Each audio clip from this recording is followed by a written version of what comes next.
Let's turn now to David Plouffe, former campaign manager for President Obama, who knows about these kinds of situations and knows about these coalitions. David, I mean, I think we just have to face facts. From a strategic perspective, the Democratic Party is a messier thing than the Republican Party. I mean, Donald Trump was getting convicted and all those guys went and dressed like him and stood outside the court. That's not what the Democratic Party is right now. It's got people who have differences. Right. We're not a cult. I think we're having a healthy discussion. It does need to conclude at some point. But I do think your example in France is important. I believe still today in the battleground states, which is all that matters in a presidential race. That's the windshield we need to all look out.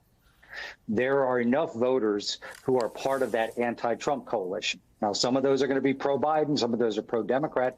Some are going to be aligned with us simply because they don't want to see a return of Donald Trump. Now, Ali, I think we have to be realistic about where the race is. This time 4 years ago, Joe Biden led, 3 to 5 points in states and nationally. He's trailing by that and maybe a little bit more. So if the race were held today, and it's not, I think we would lose the White House. We'd probably also lose the Senate and then the House, a Republican trifecta.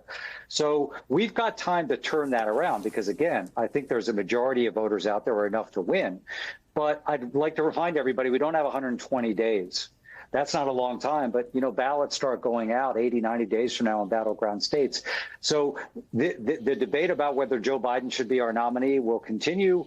I think that, right now, it's clear he has no intention of leaving. And until that changes, he's going to be the nominee. The real question is, if in fact he is the nominee, and I think right now you'd have to argue he's going to be, is how is the race going to change? And I think that has to be prosecuting the case better against Trump for sure. I don't think it's much. Yes, his record's important, but elections, I learned, are always about the future. What we have to paint here is Joe Biden's next 4 years versus Donald Trump's. That could be built on the record, Trump's horrible record, Biden's strong record, but that's important. But the chief issue is voters, not just those that are criticizing voters, but rank and file voters have to feel more confident in Biden's fitness. And he's got to really seize every opportunity, because if that number gets better, I think the race gets better. And I think you can then access that anti-Trump coalition that clearly exists out there. And do you think that conversation is happening the right way right now? The what has to happen to convince voters to be more confident? The reason I ask this is I'm not talking about the debate performance. I'm talking about inflation, right? This administration has done a very good job with getting inflation under control. Wages are increasing ahead of inflation, and yet we see polling numbers that indicate to people that inflation's their biggest problem, and they hold Joe Biden responsible for it. I mean, it's not logical, but it's out there. Well, listen, I think people are not going to change their view on their paycheck going less far than they would have liked because it's gotten better for a month or two. But the trajectory matters. When Barack Obama won re-election in 2012, he won re-election with a historically high unemployment rate. But voters had a sense that things were getting better. And I think Biden can tap into that. But I think we all have to realize that the reason the debate was so important and why the Biden campaign wanted to have the debate is they were losing heading into that debate. So the problem has become worse. Now, every day matters. The Democratic convention matters. The ads that are being run matters. The next debate on September 10th, assuming that happens, matters. Hopefully Joe Biden will be out doing town halls with voters and, primetime television programs. There's going to be great interest in how he performs.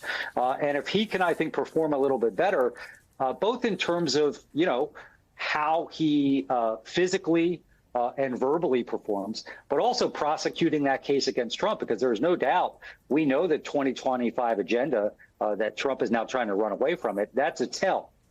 Donald Trump doesn't run away from many things. He's running away from that, even though he's all over it. His fingerprints are all over it. His people have written chapters. Right. His name's in it. Right.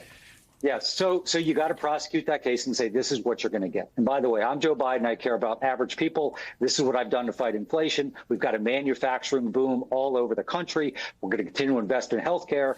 And with Trump, you get the opposite. Tens of millions of people kicked off health care.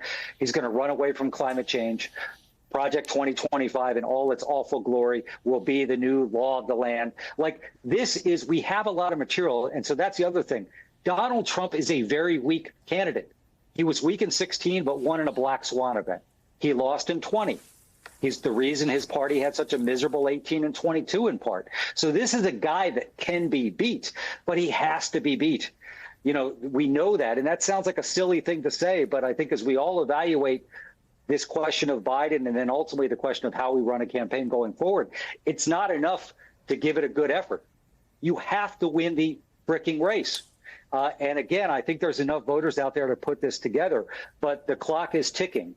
And I think the Biden campaign is very strong, great leadership in Jen O'Malley Dillon and others running this. We've got great interest groups who are going to make a case, great members of Congress. Like, I think there's a good supporting cast. But what I've learned in presidential races is it really comes down to the central characters. Now, in Donald Trump, we have a deeply flawed, very beatable Republican nominee. Right now, the Democratic nominee is not performing as we'd like. And if he fixes that, then I think we've got a very good shot to hold on to the White House. But right now, we're behind in this race, and we're behind pretty significantly in the battleground states. And again, that's why we have campaigns. You can change that, but nobody should make a mistake about where we are today. David, good to see you as always. Thank you for being with us. David Plouffe. Hey there, MSNBC fans. I'm Luke Russert, and be sure to join me, Rachel Maddow, Jen Psaki, Lawrence O'Donnell, Steve Kornacki, Joy Reid, and many more September 7th in Brooklyn, MSNBC Live Democracy 2024. Click on the link for ticket information. We will see you there.